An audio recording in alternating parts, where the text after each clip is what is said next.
츠바키 문구점 오가와 이토.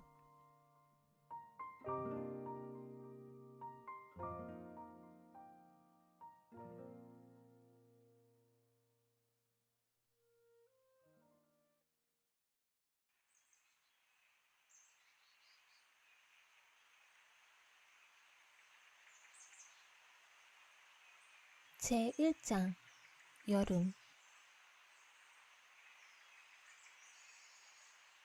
나는 나지막한 산자락에 자리한 아담한 단층집에 살고 있다. 주소는 가나가와현 가마쿠라시다. 가마쿠라라고 해도 산 쪽이어서 바다와는 꽤 떨어져 있다.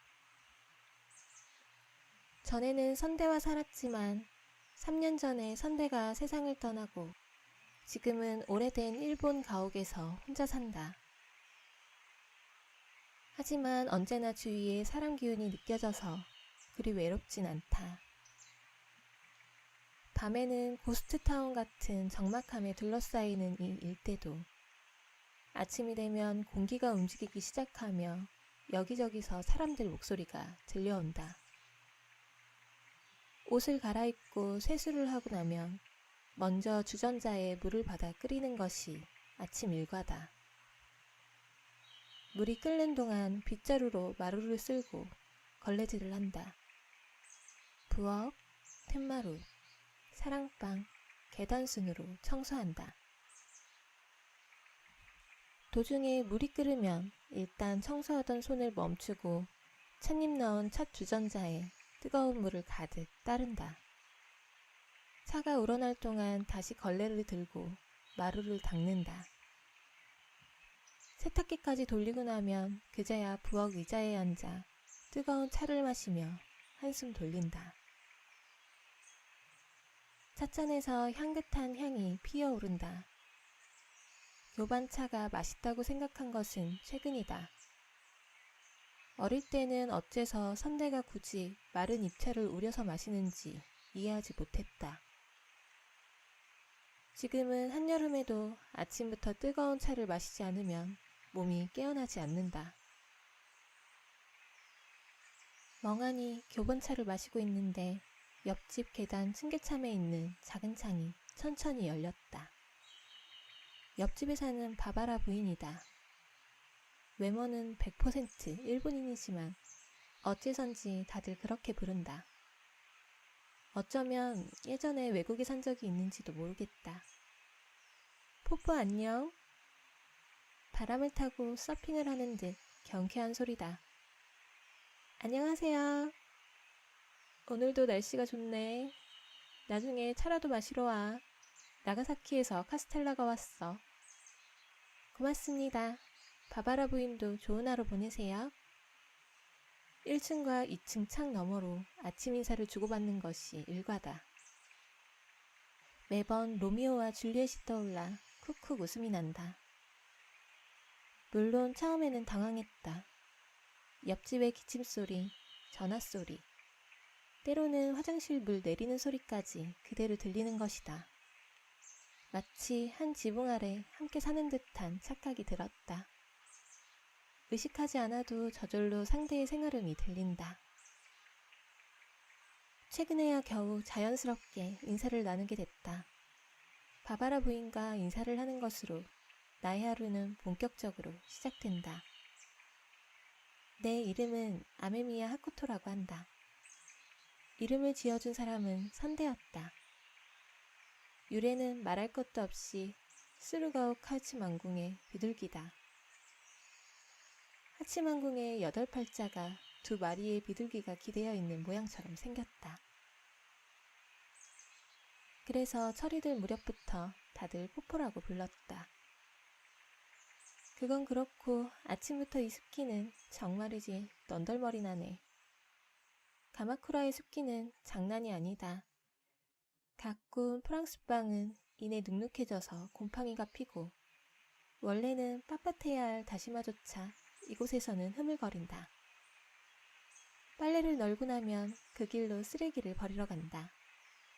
스테이션이라고 불리는 쓰레기 버리는 곳은 지역의 중심을 흐르는 니카이도강 다리 밑에 있다.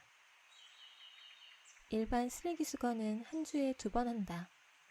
그 밖에 종이와 천, 페트병과 화분, 병과 깡통을 버리는 날이 각각 한 주에 한 번씩 있고 주말에는 쓰레기 수거를 하지 않는다. 불연성 쓰레기는 한 달에 한 번 수거일이 정해져 있다. 처음에는 세세하게 분리하는 것이 귀찮았지만 지금은 즐긴다. 쓰레기를 다 내놓고 나면 가방을 맨 초등학생들이 줄지어 집 앞을 지나갈 시간이다. 걸어서 몇 분 거리에 초등학교가 있다. 츠바키 문구점에 오는 손님은 대부분 이 학교에 다니는 아이들이었다. 나는 새삼 우리 집을 바라보았다. 위쪽은 유리인 오래된 쌍바라지 문에는 왼쪽에 츠바키, 오른쪽에 문구점이라고 쓰여있다. 이름 그대로 집을 지키듯이 입구에 커다란 동백나무가 자라고 있다. 문 옆에 걸린 나무 문패는 거무칙칙해졌지만 자세히 보면 희미하게 남아 아메미야라는 글씨가 있다. 가볍게 썼지만 붓글씨 필체가 절묘하다. 양쪽 다 선대가 남긴 글씨다. 아메미야가는 에도시대부터 내려온 전통 있는 대필가 집안이다. 옛날에는 서사라고 했던 직업으로 지체 높은 사람이나 영주님의 대필을 생업으로 해온 것 같다. 당연하지만 달필이 첫 번째 조건으로 예전에는 가마쿠라 막부에도 3명의 우수한 서사가 존재했다. 에도 시대에는 영주님의 성에서 일하는 여자 서사가 탄생했다고 한다. 그 성에서 일했던 서사 중 한 사람이 아메미야가의 선조다. 그 후 아메미야가는 가업으로 여성이 대대로 대필을 이어왔다.